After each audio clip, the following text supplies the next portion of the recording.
Hi hello viewers, நான் உங்கள் சக்திவேல். இன்னைக்கு இந்த வீடியோவில் என்ன பார்க்க போகிறோம் அப்படின்னு வந்து பார்த்தீங்கன்னா, நிறைய பேருக்கு இருக்கிற ஒரு பிரச்சனை என்னன்னு பார்த்தீங்கன்னா, நான் ஒரு 2 நாள் 3 நாள் வெளியில் போகிறேங்க, வீட்டை விட்டு கொஞ்சம் வெளியில் போகிற மாதிரி இருக்குது. திருப்பி வந்து பார்த்தா வந்து உங்களுக்கு செடியெல்லாம் காஞ்சு போயிருக்கு, தண்ணி ஊற்ற முடியல, என்ன பண்ணுறது? செடி காஞ்சு போயிடுது, என்ன பண்ணலாம்? பக்கத்து வீட்டுக்காரங்க கிட்ட சொல்லிட்டு போனால் தண்ணி ஊற்ற மாட்டேன்றாங்க. திருப்பி வந்து பார்த்தா தண்ணி ஊற்ற முடியல. பொங்கல் ஹாலிடேஸில் நிறைய பேர் கால் பண்ணியிருந்தாங்க. அண்ட் எனக்கு தெரிஞ்ச நண்பரும் நிறைய பேர் வந்து கால் பண்ணி இந்த மாதிரி எனக்கு ஆயிருக்குன்னு கஷ்டப்பட்டாங்க.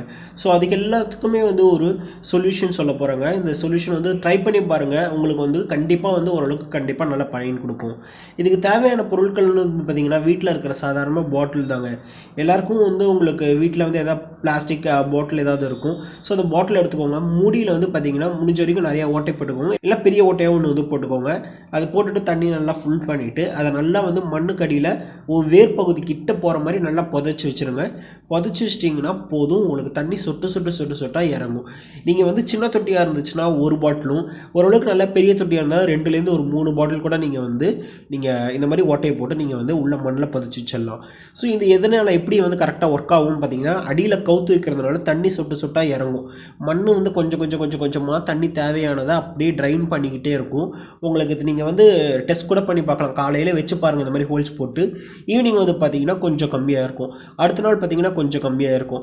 ஸோ இந்த மாதிரி உங்களுக்கு தண்ணி தேவைக்கு ஏற்ப அது ஆட்டோமேட்டிக்காக இறங்கிக்கிட்டே வரும். முடியல வந்து ஒரு பெரிய ஓட்டையாக போட்டிங்கன்னா ஒரு ஓட்டை போதும், ஏன்னா சின்னதாக போட்டிங்கன்னா ஒரு 4-5 போட்டுக்கோங்க, கரெக்டாக இருக்கும். ஸோ பாட்டிலை சுற்றி கூட நீங்கள் வந்து போடலாம். எவ்வளோக்கு எவ்வளோ ஹோல்ஸ் அதிகமாக இருக்கோ அவ்வளோக்கு எவ்வளோ உங்களுக்கு சீக்கிரமாகவே இறங்கும். ஸோ இந்த மாதிரி ஒன்று நீங்கள் வந்து ட்ரை பண்ணலாம். இன்னொரு மெத்தட் என்னென்னு பார்த்தீங்கன்னா, ஒரு பெரிய பாட்டிலில் நீங்கள் வந்து ஒரு காட்டன் ஒரு நூல் மாதிரி எடுத்துக்கோங்க. ஸோ அது வந்து பார்த்திங்கன்னா பருத்தியில் இருக்கிற நூலாக மட்டும்தான் இருக்கணும். அந்த மாதிரி நூல் எடுத்துக்கோங்க. ஒரு ரொம்ப நல்ல ஒரு நூல்னு வந்து பார்த்திங்கன்னா திரி எடுத்துக்கோங்க. வீட்டில் திரி இருந்துச்சுன்னா திரியை நல்லா பெருசாக்கி ஒரு பெரிய திரியாக வந்து திரிச்சுக்கோங்க. திரிச்சுக்கிட்டு ஒரு முனையை வந்து பாட்டில் தண்ணியில் அடிப்பக்கத்துலேயும், இன்னொரு முனையை வந்து பார்த்திங்கன்னா நீங்கள் வந்து வேர் பகுதியில் சுற்றி நீங்கள் வந்து வச்சு விட்டிங்கன்னா போதும், உங்களுக்கு தண்ணி கொஞ்சம் கொஞ்சமாக இருக்கும். இதுவும் நீங்கள் காலையில் வச்சுட்டு ஈவினிங் நீங்கள் பார்த்தீங்கனாலே ரிசல்ட்ஸ் உங்களுக்கு நல்லாவே தெரியும். ஸோ இதுவும் உங்களுக்கு தண்ணி ட்ராப் ஆகிட்டே உங்களுக்கு வந்துகிட்டே இருக்கும். ஸோ இந்த மாதிரி பண்ணலாம். இதை மட்டும் எனக்கு போதுமா, இதை வச்சுட்டு நான் வந்து எனக்கு பார்த்துருமா அப்படின்னு கேட்டிங்கன்னா கிடையாது தாங்க. இதுக்கு இன்னும் ஆல்டர்னேட்டாக என்ன பண்ணலான்னு பார்த்தீங்கன்னா, நீங்கள் வந்து கோகோபீட்டில் ஆன மண்கலவையாக இருந்துச்சுன்னா நீங்கள் வந்து ஒரு நாள் நல்லா தண்ணி ஊற்றி போயிட்டீங்கன்னா கண்டிப்பாக 2 நாளைக்கு வரைக்குமா தாங்கும். நல்ல தண்ணி வந்து கரெக்டாக ஈவினிங் ஊற்றி போயிட்டீங்க அப்படின்னா 2 டேஸ் ஓரளவுக்கு நல்லா தாங்கிறதுக்கான வாய்ப்புகள் இருக்குது. இந்த மாதிரி செம்மண் அதுக்கப்புறம் மணல் கலந்த கலவையில் வச்சுருந்தீங்கன்னா மண் சீக்கிரமாகவே இறுகிக்கும். ஸோ அதுக்கு வந்து இது அந்தளவுக்கு எஃபெக்டிவாக இருக்குமான்னு கேட்டிங்கன்னா இல்லை தான். பட் ஆனால் ஒன்றுமே இல்லாமல் இருக்கிறதுக்கு இது வந்து ஓரளவுக்கு பெட்டராக இருக்கும்.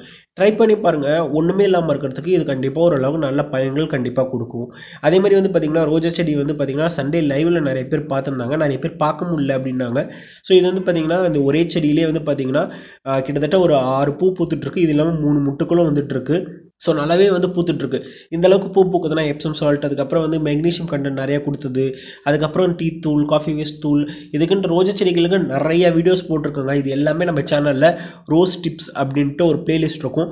அதில் போய் பார்த்தீங்கன்னா இந்த ரோஜா சம்மந்தப்பட்ட எல்லா வீடியோக்களும் நீங்கள் அதிலேயே பார்க்கலாம். ஸோ நீங்கள் பார்த்து பயனடைங்க. ஸோ ரோஜா செடியெல்லாம் வாடி போச்சுன்னா நிறைய பேர் எனக்கு ஃபோன் பண்ணி ஃபீல் பண்ணாங்க, சார் எனக்கு ரோஜா செடி வாடி போயிடும், பொங்கல் ஹாலிடேஸ்க்கு ஊருக்கு போகிறோம், என்ன பண்ணுறதுன்ட்டு.